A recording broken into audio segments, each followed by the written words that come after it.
Hi, Dr. Rudy Kachmann again, doing my weekly wellness talk. I hope you've looked at some other ones that are about life in general, and about good health habits and how to be happy. Today is a very interesting little talk here because, you know, as I get a day younger here, there are things in life I didn't know right away. I never was taught in school. But I reviewed this book. I'd like you to have a look at it, and I'm going to speak about it a little bit. This is Joseph A. Califano, who was high up in government, head of health activities under, I think, Ronald Reagan, for example. How to raise a drug-free kid. Boy, we'd all like to have read this. And I'm going to review about the 10 basic principles that he reviews, but I want you actually to read the whole book. But let me review 10 of the main things that he brings out. Yeah. About your children, really, what it's all about.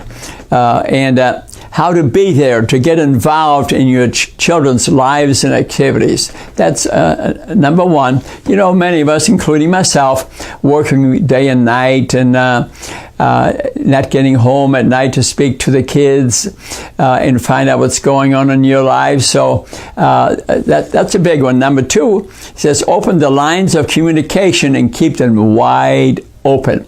What he's really saying is talk to the children every day before they go to school, after they get home. Hey, what's going on, honey? What you been doing today? Who are you been speaking to? How is school? Are you getting good grades? What are your plans for the future? Have some conversation.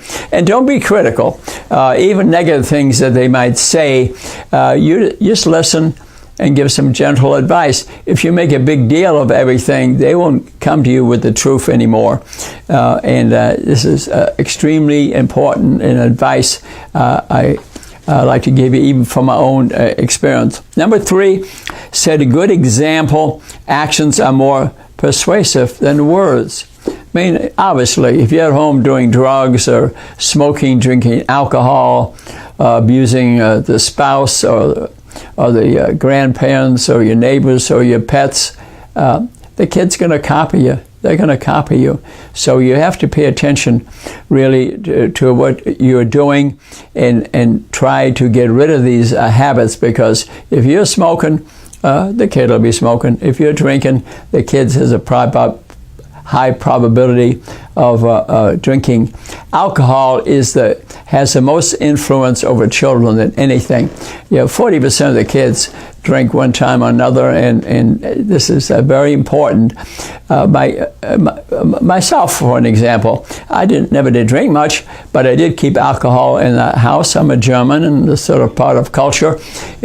When I look back about it now, having had 5 children, I wish I never brought any of it into the house. If you need to have a drink with dinner on the outside, have a glass of wine or something, well, so be it. I'm not saying you got to be abstinent, but if you have it in the house, the kids could get into it, even if you don't drink a lot. Before you know it, you have an alcoholic child on your hand. See, they have emotional needs. Their brains have not fully developed yet, not until age 25 or so. So any addictive behavior that you exemplify, they themselves can copy, because their brain doesn't have the proper stop signs in it. They've not properly developed yet. Number 4, set rules and enforce them with consequences if your children fail to follow them. Okay, I think that's a big one. If you set rules, you got to be home at 10 o'clock, or curfew that you said, or you can't consume alcohol or cigarettes with your friend who smokes, for example, and you find out and you smell nicotine on them, well, you got to do something about it. You got to take some privileges away. You got to speak to them, maybe even get a counselor. There has to be some not even punishment, some restriction of their activity. For example, you can't go to the next party, or you can't go to the movies on Friday night, or you have to be home at X hours. If that's violated, you must enforce rules so they get used to rules. Okay? Monitor your children's whereabouts. That's number 5. You got to know where your kids are at. Yeah, that's for sure. Are they out at a party? For example, there's some parents who are a lot more liberal. They'll allow smoking and drinking at their parties, and if your child is there, what do you think's probably going to happen?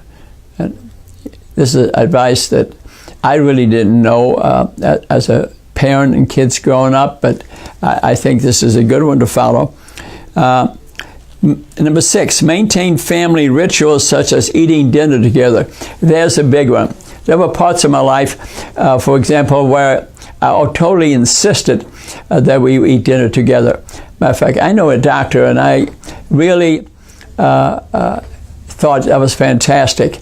It was inconvenient at the hospital. You know what he would do? He'd operate till 5 o'clock. You know what he did then? He'd go home, and he wouldn't start the next operation until 6:30. The hospital personnel, the nurses, all got upset. They all got upset about that. But he had a big point. Dinner together with the family was more important than anything. I think that's a great one. It could be breakfast and dinner, for example. And number 7, incorporate religious and spiritual practices into family life. Spirituality and going to church is important, even if you yourself are not the strongest believer there was.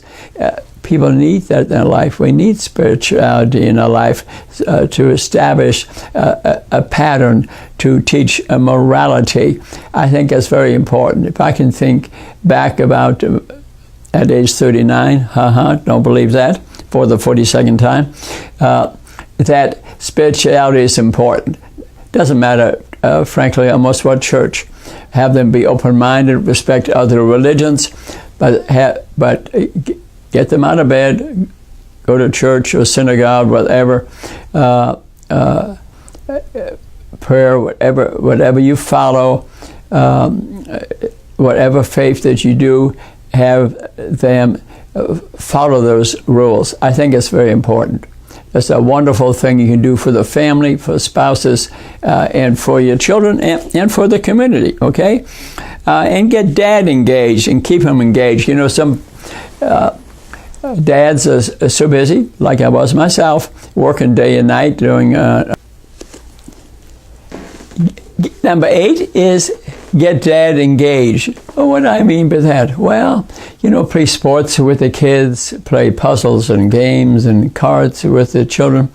Develop some relationship, perhaps teach some tennis, and maybe get involved in some of your tennis games or pickleball games, the latest sport which I took up. You're much more likely to communicate and much less likely that they'll take up some unusual or bad habit.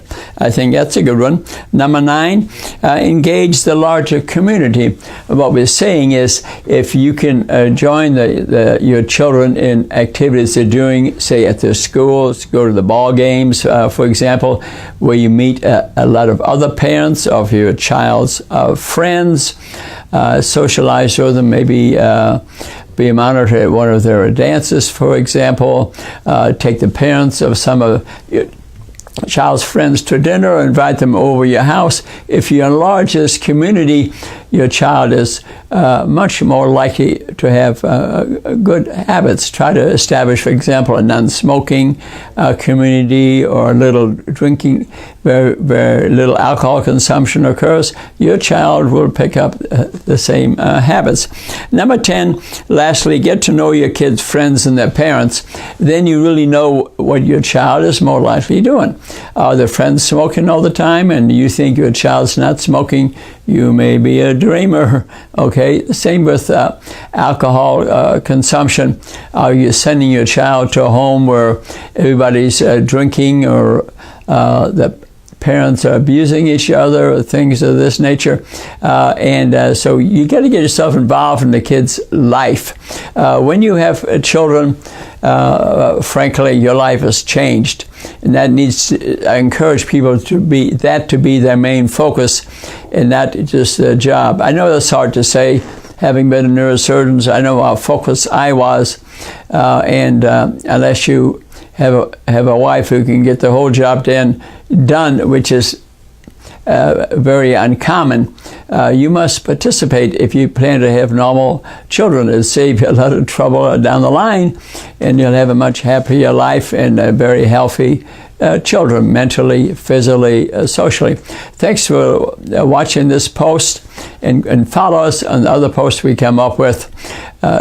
We love you. That's why we do this. Thanks a lot.